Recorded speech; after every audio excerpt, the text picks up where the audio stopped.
안녕하세요, 김병선입니다. 아침 저녁으로 날씨가 많이 쌀쌀한 게 벌써 가을이 온 것 같습니다. 독감까지 같이 유행하고 있다고 하니까 주의하셨으면 좋겠습니다. 오늘 저희가 이야기 나눌 주제는 바로 유류분입니다. 이렇게 쉽게 설명해도 되나 싶을 정도로 쉽게 설명드려 볼 테니까 끝까지 집중해 주세요. 자, 이야기 나눌 순서는 유류분의 개념 설명부터 상속세 계산까지 깔끔하게 설명드려 보도록 하겠습니다. 네이버에 유류분이라고 검색하면 이렇게 나오는데, 쉽게 설명드려서 상속인들이 최소한으로 보장받아야 될 상속분이라고 생각하시면 좋을 것 같아요. 상속 순위를 살펴보면 1순위는 직계 비속과 배우자, 2순위는 직계 존속, 3순위는 형제자매, 4순위는 사촌인의 반계 혈족이라고 나와 있는데, 여기에서 선순위 상속인이 있을 경우에는 후순위에게 상속도 돌아가지 않고요, 유류분도 없게 되는 겁니다. 우리가 민법 제1112조에 나와 있는 내용을 살펴보면 직계 비속과 배우자의 유류분은 법정상속분의 절반이고요. 직계 존속과 형제자매는 법정상속분의 3분의 1이라고 되어 있는데, 쉽게 설명드려 볼게요. 이분이 만약에 돌아가실 때 상속재산 70억을 남겼어요. 배우자 직계 비속이 있죠. 자녀가 있을 경우에는 존속과 형제자매는 상속분도 없고요. 유류분에 대한 권한도 전혀 없다는 점 앞에 설명드렸고요. 자, 여기에서 법정상속분을 먼저 알아보면 자녀 1점씩 가져가고요. 배우자가 1.5점 가져가서 총 3.5점분의 1, 3.5점분의 1.5를 가져가게 됩니다. 상속재산가액 70억을 곱해보면 30억, 20억, 20억씩 법정상속분이 발생하게 되네요. 우리가 유류분을 계산을 해볼게요. 그러면 자녀 같은 경우에 원래 법정상속분 20억 원에 2분의 1이라고 했죠. 그래서 10억 원이 되는 겁니다. 이게 자녀들의 각각 유류분인 거죠. 만약에 배우자 자녀가 없었다, 그럴 경우에는 직계존속과 형제자매가 만약에 순서 본인이 상속을 받을 수 있게 됐다, 그러면 본인의 법정상속분의 3분의 1씩이 유류분이 될 것입니다. 간단하게 개념 설명드렸고, 두 번째로 유언할 때 주의사항 살펴볼게요. 먼저 유언의 방법에는 5가지가 있습니다. 민법 제1066조부터 1070조까지 기술되어 있는 내용인데, 우리가 영화나 드라마에서 보는 것처럼 그렇게 하는 유언은 법적인 구속력이 전혀 없다는 거 아실 거예요. 그렇죠? 제가 이야기를 많이 드렸죠. 반드시 민법 1066조에서 1070조에 기술되어 있는 내용 안에서 유언을 하셔야 법적인 구속력이 있다는 점. 근데 그렇게 할 때도 주의사항이 있습니다. 뭐냐면 내가 70억의 재산이 있는데 유언으로 배우자에게 30억 그리고 딸에게 40억을 줄 거야 라고 유언을 남겨도 법적인 분쟁이 일어날 수가 있습니다. 왜냐하면 아들이 본인의 유류분을 전혀 확보하지 못했으니까요. 그래서 유언을 하더라도 내 마음대로 막 하고 싶더라도 최소한의 유류분만큼은 남겨줘야 상속 분쟁이 일어나지 않는다는 점, 요거만 참고하시면 좋을 것 같습니다. 자, 유류분을 산정할 때 어떻게 하느냐, 민법 제1113조, 1114조에 기술되어 있는 내용을 볼게요. 유류분은 피상속인이 돌아가실 때 가진 재산 가액에다가 미리 증여한 재산을 더하는 거예요. 유류분 계산할 때는. 그리고 채무를 뺀다라고 되어 있는데, 이 증여재산은 돌아가시기 1년 이내에 한 증여재산만 더한다라고 나와 있어요. 그래서 계산을 한번 해보면, 만약에 이분이 재산이 70억 원이었는데 돌아가시기 5년 전에 배우자에게 30억 원을 증여를 하고요. 그리고 7년 전에 35억 원을 딸에게 증여를 했어요. 그래서 이제 5억밖에 안 남은 거예요. 아까 위의 내용으로 보면 1년 이내 증여재산만 유류분 계산하는데 포함된다 그러니까 여기에 해당이 없잖아요. 그러면 이 아들은 당황스럽게 아버지가 돌아가시면 5억 원만 받아야 되느냐. 자, 그런데 대법원은 그렇게 보지 않았어요. 대법원은 공동상속인에게 한 사전 증여는 그 기간이 아무리 오래됐어도 유류분 계산할 때 포함한다, 산정한다라고 판결했습니다. 자, 그래서 5년이 지나든 7년이 지나든 15년, 20년이 지나든 유류분 계산할 때는 포함을 합니다. 자, 예시를 같이 들어볼까요? 그렇게 포함을 한다는 점 참고하시면 좋을 것 같고요. 자, 그러면 그 사전 증여재산을 평가는 어떻게 해야 되느냐, 이것도 같이 말씀드려 보겠습니다.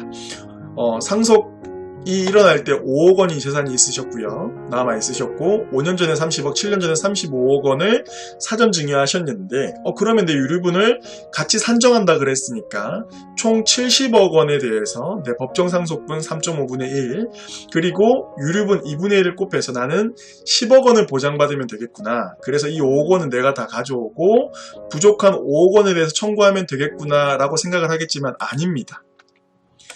우리는 유류분을 평가할 때는 사전 증여 재산에 대해서는 돌아가셨을 때 기준으로 재산을 평가를 합니다. 그래서 돌아가셨을 때는 만약에 30억 원 재산이 40억 원이었어. 35억 원짜리 재산이 50억 원이었어. 그랬을 때는 우리는 총 95억 원에 대해서 법정 상속분을 계산하고요. 유류분을 계산해서 13억 700만 원의 유류분이 생긴 겁니다. 그래서 각각 청구해야 되는 거죠. 근데 이때 또 주의해야 되는 점, 만약에 사전 증여받은 재산을 이 배우자 딸이 다 처분을 했다. 이럴 경우에는 처분을 안 했다고 가정하고 그 재산은 그곳에 그냥 있을 거니까요. 지금 현재의 가치를 산정을 해서 또 산입을 하게 되니까 손해보는 일은 없을 겁니다. 계속해서 설명드려 볼게요. 자, 네 번째까지 설명드렸고요. 다섯 번째는 상속세 계산 한번 해볼게요. 만약에 이분이 돌아가실 때 70억을 남기셨다.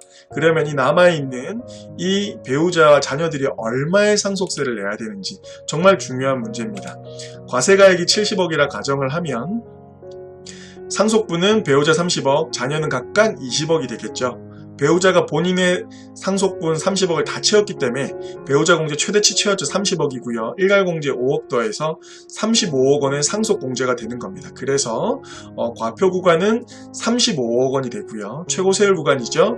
누진 공제 4억 6천 빼주면 12억 9천의 상속세액이 산출되네요. 여기에 신고 공제를 빼면 12억 5,300만 원이라는 상속세를 납부해야 되는 겁니다. 어마어마하죠. 현실적으로 12억 5천을 현금으로 납부하는 것은 거의 불가능해요. 이렇게 가지고 계신 자산가도 굉장히 드뭅니다. 결국에는 상속재산 중에 대부분이 부동산인데 그걸 담보로 대출을 받거나 아니면 금매로 매각하는 일이 발생하죠. 최악의 경우에는 물납하는 일까지 정말 많이 발생을 하고 있습니다. 왜냐하면 기본적으로 상속세는 현금 납부를 원칙으로 하고 있기 때문이죠. 그 현금을 만들기 위해서 대출과 매각을 하는데 대출이나 매각을 했을 때 감정가액이 노출돼서 토지 같은 경우에는 상속세가 훨씬 늘어날 수 있는 가능성이 많고요. 그리고 대출이자 그리고 금매로 인해서 평가절하되는 경우가 굉장히 많이 발생을 하는 거죠. 자, 그래서 우리는 상속 대책이 필요한데 돌아가시기 이전에 미리미리 준비를 해야 됩니다. 사전 증여를 통해서. 우리 증여의 효과에 대해서 제가 컨텐츠로 많이 다뤘죠. 증여는 굉장히 많은 효과가 있는데 상속세를 미리 모을 수가 있습니다. 상가 같은 거를 미리 증여를 해서 그 임대소득으로 오랜 시간 누적을 해서 상속세를 납부하는 거죠. 그 단점으로는 정말 오랜 시간이 걸린다는 점. 모으고 있는데 갑자기 돌아가셨다, 부모님이. 갑작스런 상속세. 그쵸? 상속세는 아직 다 임대료는 다 안 모였는데 돌아가셨을 때는 문제가 발생할 수 있고요. 그리고 다 모은다고 하더라도 결국에는 제가 등가 교환이라고 했죠. 내가 모아놓은 돈을 그대로 내는 거기 때문에 절세 효과가 없습니다. 그래서 국세청에서 종신보험을 활용하라고 추천하는 겁니다. 일시납 종신보험, 사망보험금 5억 원. 그러니까 이게 상속재원이라고 보시면 돼요. 돌아가시자마자 현금으로 주는 거니까. 75세 남성분이 가입을 하시면 3억 9천이면 5억 원을 살 수가 있습니다. 65세이면 3억 1,500이면 되고요.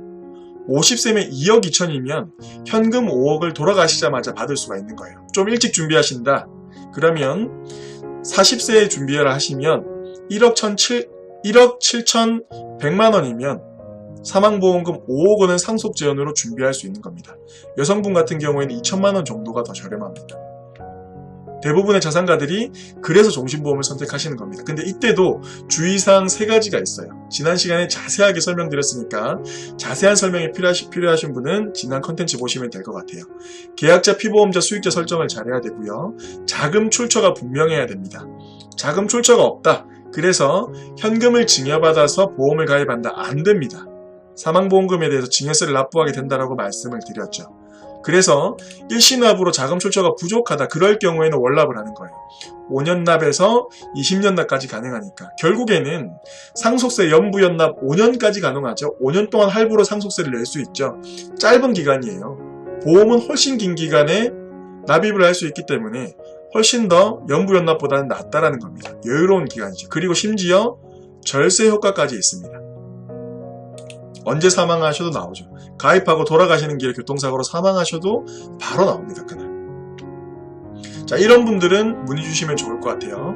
합법적인 상속세 절세와 동시에 상속세 납부 제한도 마련하고 싶으신 분, 그리고 자산 대부분이 부동산이어서 현금으로 상속세를 납부하시기 힘드신 분, 자녀뿐만 아니라 손자녀에게도 온전한 부의 이전을 계속해서 대물림하고 싶으신 분, 그런 전략이 필요하신 분은 여기 위에 나와 있는 연락처로 연락 주시면 친절하게 상담에 응해드리도록 하겠습니다.